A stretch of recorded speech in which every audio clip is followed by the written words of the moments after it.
आंगणेवाडी येथील श्रीदेवी भराडी मातेचा जत्रोत्सव 9 फेब्रुवारी रोजी होतोय। जत्रोत्सव मंदिराला आकर्षक फुलांची सजावट करण्यात आलेली आहे। सध्या मंदिर हे खुलून दिसतंय, तर ही सजावट करण्यासाठी मुंबई दादर येथून फुल मार्केटमधून फुलं आणली गेलेली आहे। तसेच यातून मंदिराची आकर्षक फुलांची सजावट केली जाते।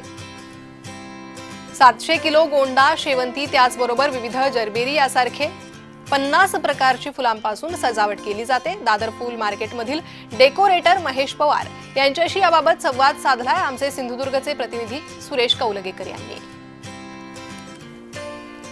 सर्व भाविकांचे, लाखो भाविकांचे श्रद्धास्थान असलेल्या आई भराडीचा जत्रोत्सव अवघ्या काही तासांवर येऊन ठेपलाय आणि इथे बघितलं तर दादर फुल मार्केटमधून इथे बघितलं तर फुलांची जी सजावट आहे ती केली जाते।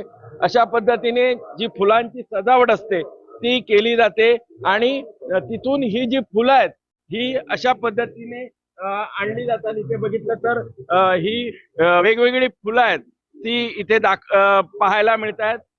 याच्यामध्ये अनेक फुलं ही आणली आहेत आणि यातून या फुलातून विविध जी फुलांची सजावट आहे ती केली जाते। ती म्हणजे फुलांची क्वांटिटी कशी असते, काय असतं? फुलांची क्वांटिटी म्हणाल तर गोंडा, झेंडू, शेवंती जवळजवळ 700 ते 700 किलो ती असते आणि बाकी असे 50 प्रकारचे इम्पोर्टेड इंडियन ही सगळी फुलं। काय नाव आहे ते? जरबेराज आहेत, जिप्सो आहे, कार्नेशन्स आहेत, क्रिझॅन्थेमम आहेत, फेनॉलॉप्सिस आहे, अँथुरियम्स आहेत, जरबेरा आहेत, सनफ्लॉवर आहेत आणि असे ग्रीन मध्ये वेगवेगळे फिलर्स आहेत। मोठ्या प्रमाणात भाविकही सध्या दर्शनासाठी येताना पाहायला मिळतात। सुरेश कौलगेकर, जय महाराष्ट्र, आंगणेवाडी, सिंधुदुर्ग।